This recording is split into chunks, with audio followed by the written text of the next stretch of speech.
few moments later. Come inside. We can take pictures. Please be careful. Stay with me. Don't be too far away from me, okay?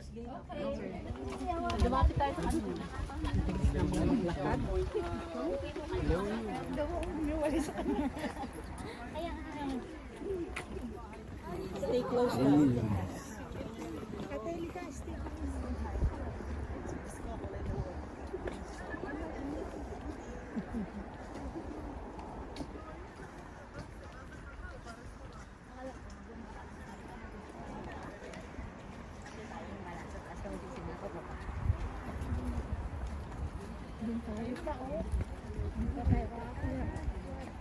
Diba? Kayo na lang. At least nakapo.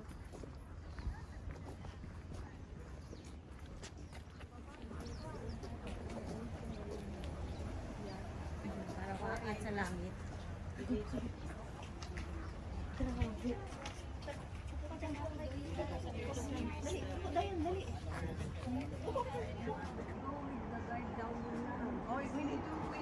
stay with the guy.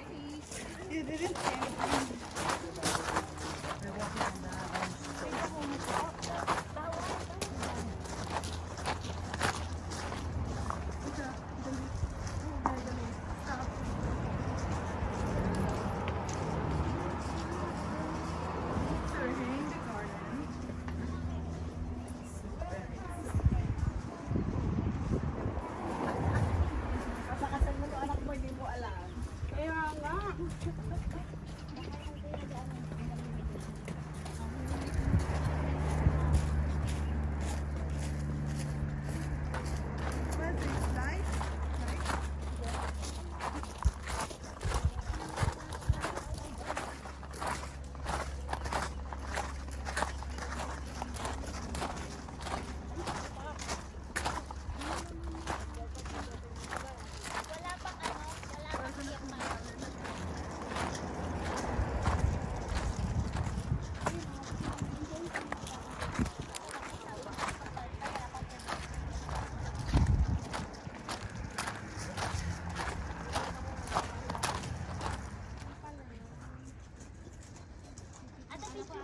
And their history. So, Baha'i is one of the world independent religions. There are two prophets to the Baha'i religion. The first prophet, his name was Bab. He's buried here. And the second prophet, his name was Baha'u'llah. He's buried in Akko. Akko is on the other side of the bay, that way. And the story of the Baha'i faith began in 1844 in the city of Shiraz in the Persian Empire. And it started with a young man whose name was Sayyid Ali Muhammad, who proclaimed there is a new message for the world, a message of unity and peace and equality.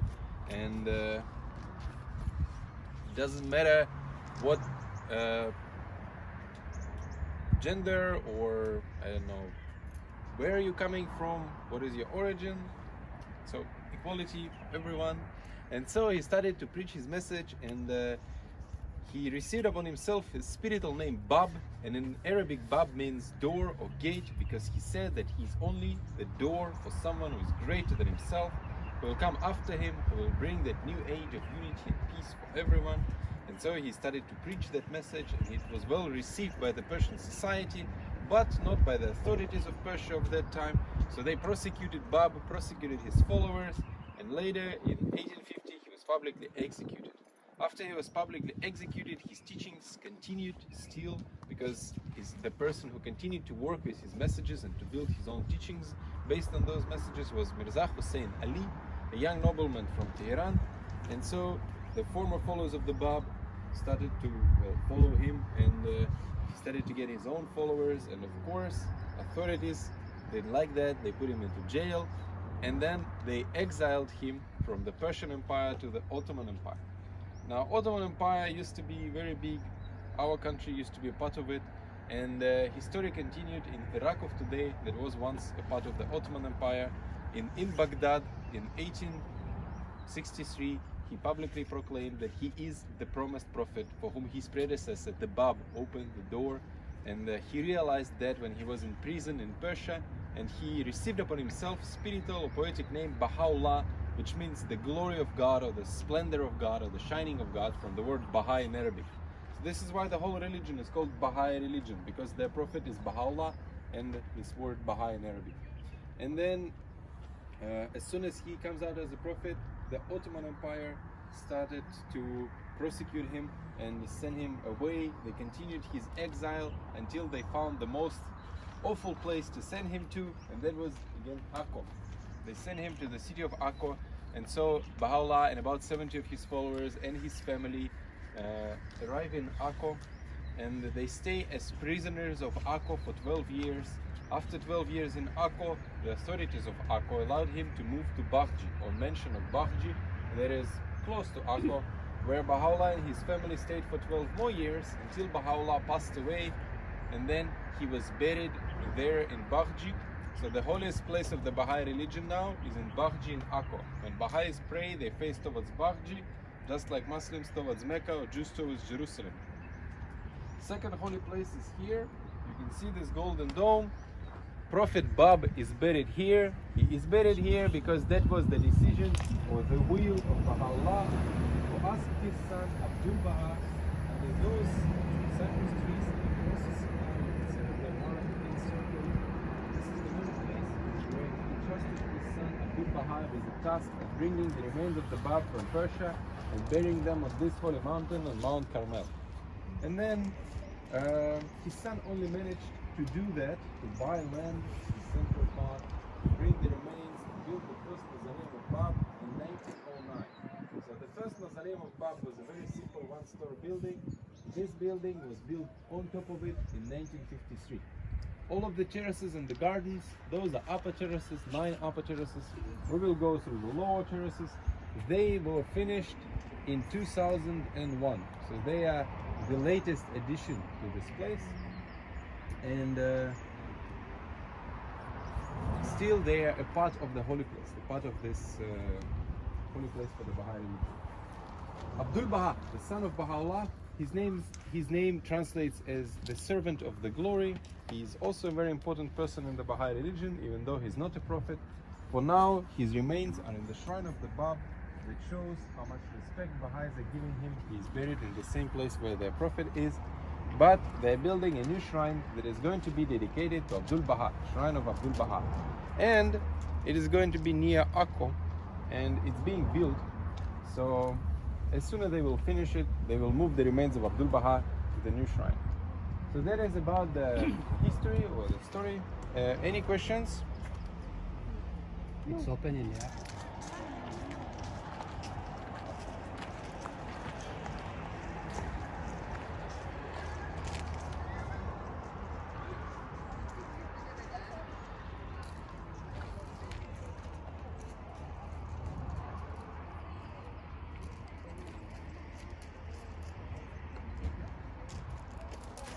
Babalik tayo dyan.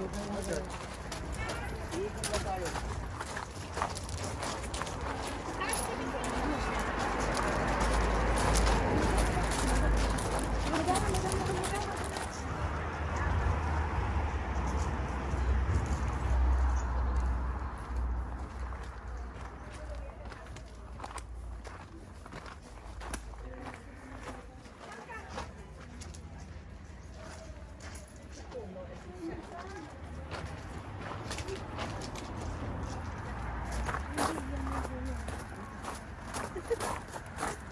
Kunin mo lahat yung puno ha. Okay. Wait.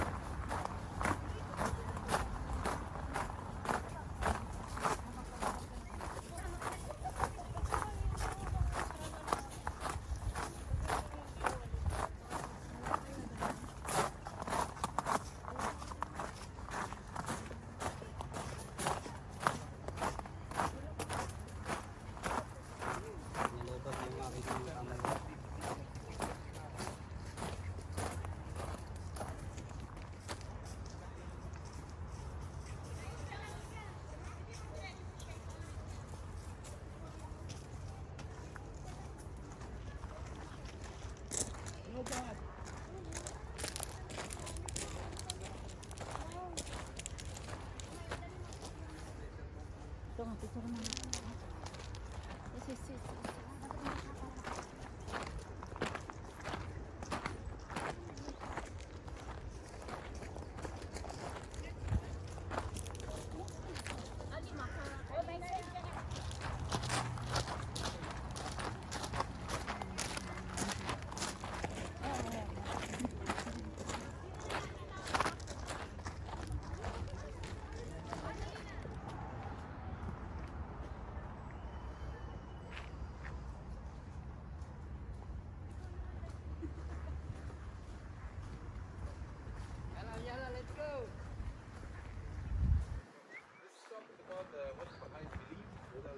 principles.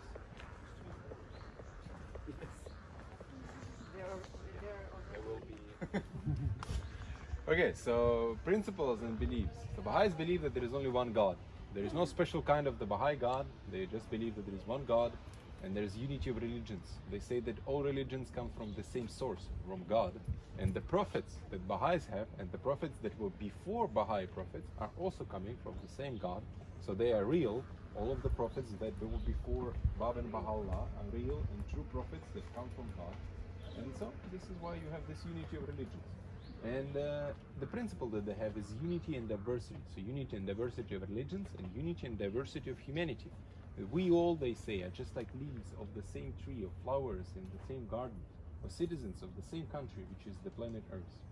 In their everyday life, to advance their beliefs, to make them real, Baha'is try to follow the principles of universal education for everyone, elimination of all forms of prejudice, equality between men and women, harmony between science and religion, counsel and service to humanity. So service to humanity, what is that? Well, basically it says that if you do something that helps or adds the humanity, then you're doing that service. And anyone basically can do that if you choose a profession that helps everyone, like being a teacher or a doctor, or I don't know, lots of possible ways, or you are just donating money, or you are donating your time, you are being a volunteer, for example. But because being a volunteer, donating your time is also a type of donation. You don't have to always donate money. Or by just being a good parent in your family, you can do that service to humanity. So anyone can do that. And with the Baha'is specifically, I should say that donations, first of all, not necessary donate money. You can donate your time, you can volunteer. And also it is forbidden to solicit money. All of the donations are supposed to be given voluntarily. So you cannot make anyone to donate. And also Baha'is do not take donations from non-Baha'i sources. So all of the donations they use for their things, like the gardens, for example, those are donations given by other Baha'is. So here in the gardens, we have Baha'i volunteers who are donating their time, who are giving their service to these holy places. There are about 600 to 700 Baha'i volunteers in Israel in the holy places. For example, the lady who was scanning you with the security scanner in the entrance, she's one of the Baha'i volunteers. So also there are about 150 Israeli workers here. For example, I am not a Baha'i, I'm an Israeli worker, I'm a guide who works here. And there are about 100 professional gardeners who are taking care of the gardens here and in Bahji. And they all are getting paid, they are not volunteers. All of the money to support the gardens, to receive volunteers, to pay salaries, and so on, those are donations from the Baha'is from all over the world. As I said, they do not take donations from non-Baha'is. The entrance here is free of charge because Baha'is want people to come. They see the gardens as a part of the service to humanity. It's a gift for everyone. So everyone should be able to come and see the beauty of this place. And also this is why they have me, because they want to give you a possibility to go through the garden, to learn something about them and about the gardens and so on. So just because for Baha'is it is important, I have a job and you have a tour. So I hope you like that. Any questions?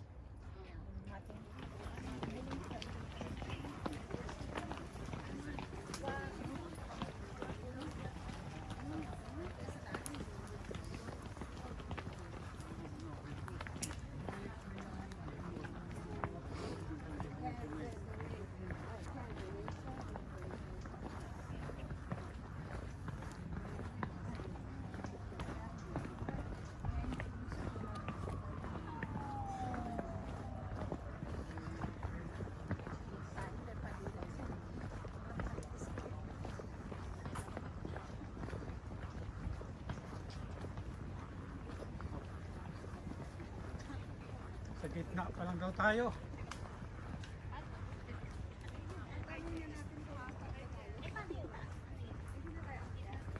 Baba muna tayo sa akin. Oh my gosh, dapat hindi ba niya doon na- Hindi ko alam eh. But we are still in the middle. Are we going to the top? No, we're going to the bottom. Okay.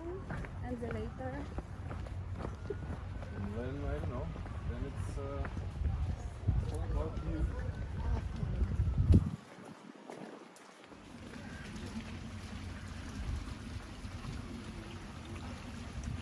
oo.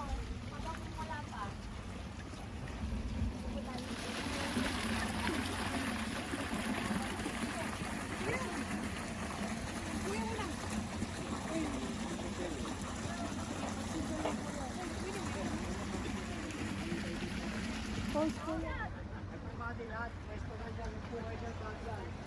Pwede ba? Okay, 1, 2. Professional to ha. Apa?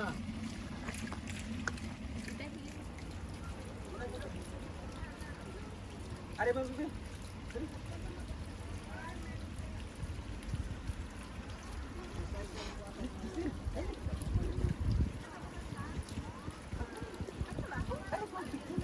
Ikaw na.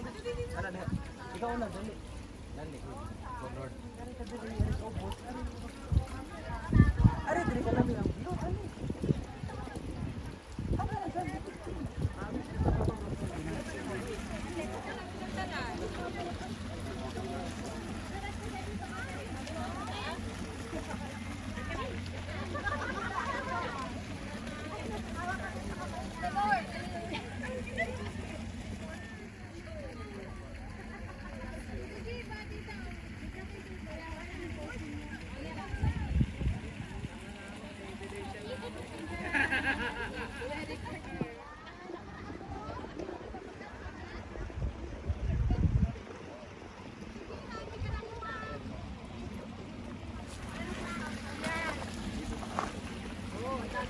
Mga 20. Langit.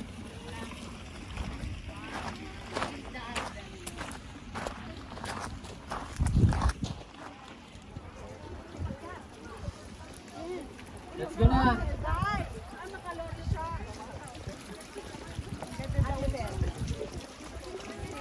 I don't understand.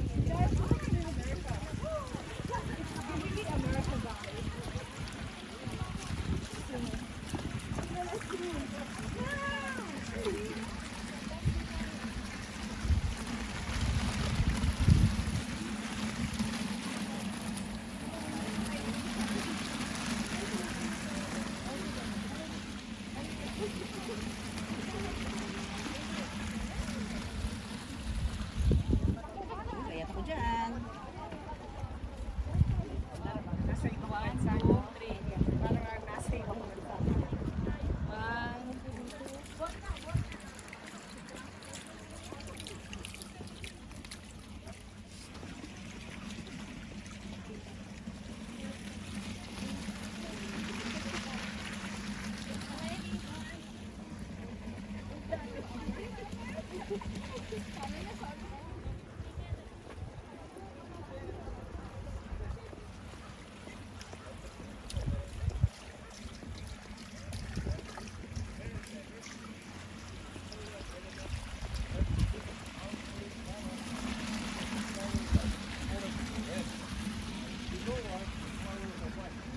And the main platform.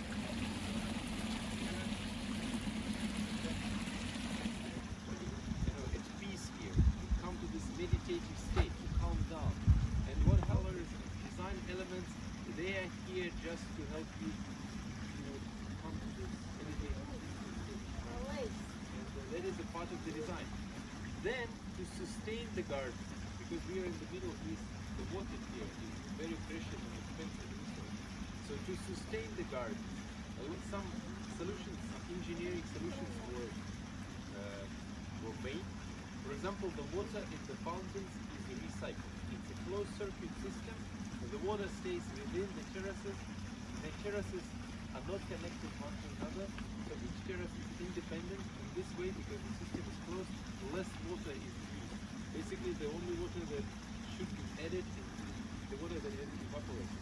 Or if you have to clean the fountains, then of course you bring the water. Then the irrigation system. To irrigate everything, to give water to the plants, there is another system that is computerized and advanced. It checks data like weather, humidity, and whatnot, and then it provides water to the plants based on that. And so it uses just enough water, it doesn't waste too much water for the irrigation. And of course the work of our gardeners. Today you will not see them accepting data, but in general there are a lot of gardeners working here every day, and without them it would be impossible to upkeep everything. And then the plants that we have here, they were chosen just because they fit the environment, they can survive the heat, the dryness of this weather, and they can keep water inside of them when you keep food. We have a lot of so,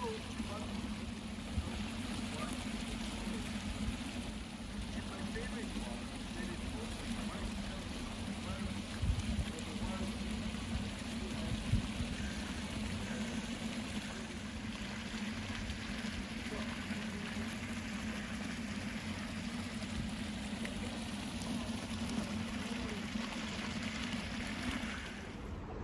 Hoy, isasara na yung gate.